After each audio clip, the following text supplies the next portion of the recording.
Okay, Josh was telling us the calm before the storm right now. Yes, right now enjoy it. Enjoy the brief amount of sunshine that we should see because all of this comes to an end quite quickly as we work our way in towards the weekend. But a beautiful live look right now out over the Vancouver waterfront, seeing some of those clearing skies, but mostly cloudy conditions still remaining over our heads as our temperatures flirt with 50 degrees, not likely to warm much greater than that as we see our temperatures then slide back into the mid 40s after sunset as the gusty winds are still out there. We've already topped about 21-mile-per-hour gusts out towards the airport earlier this morning. Now, as far as our rain gauges go, filling up to just a couple of 1/100ths of an inch out there earlier this morning, but we are drying things out as we work our way through the rest of this afternoon, the evening.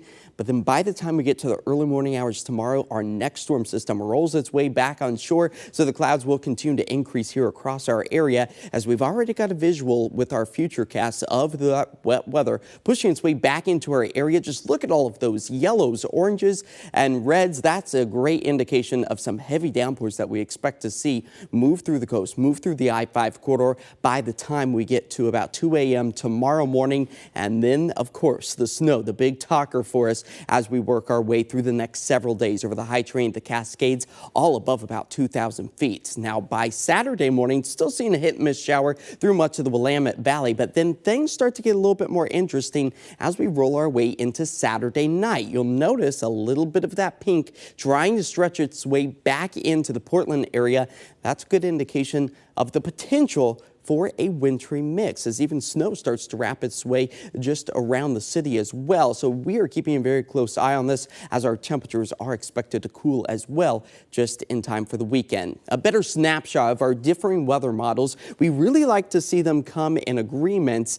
Right now, disagreeing. These are kind of our high definition weather models. You'll notice a bit more of a wintry mix for us Saturday night for the for the NAM. That's where we expect to just see a few hit and miss showers. So once these come together, we'll have a little bit better of an idea of exactly what we expect to see. What I'm thinking is we will likely see maybe a snowflake or two in some of the higher hill elevations of the Portland metro area. If anything, maybe a few of those snowflakes accumulating on the grass, but you'll notice for much of the Portland area, not expecting to see any of that, and of course no impacts on our roadways as we move through the weekend, at least here in the city. Now, as you head up in elevation, that's a bit of a different story as the snow elevation level dips down throughout Saturday and Sunday down to about 1,500 feet. Great for the skiers, snowboarders alike, as we are talking feet of snow as we work our way into the start of next week. But great to see that these numbers continue to climb over the past 24 hours, picking up several inches. That's keeping our base layer stable as well.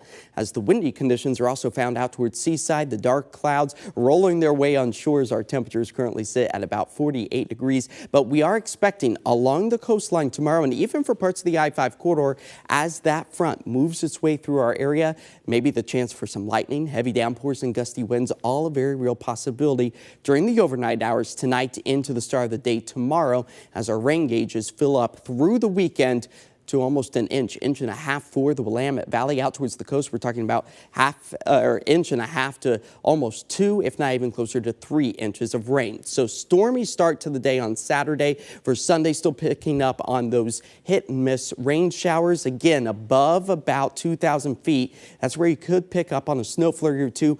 But if anything, it will be quickly melting throughout the hilly locations of the Portland area. And then we really start to drop our temperatures by the time we get to the end of next week. Highs in the low 40s is what we're looking at. And then who knows what will happen? Who knows? The weather models are just going crazy and time will tell. Okay. All right. Thanks, Josh. Yep. Okay. Portland Music Month.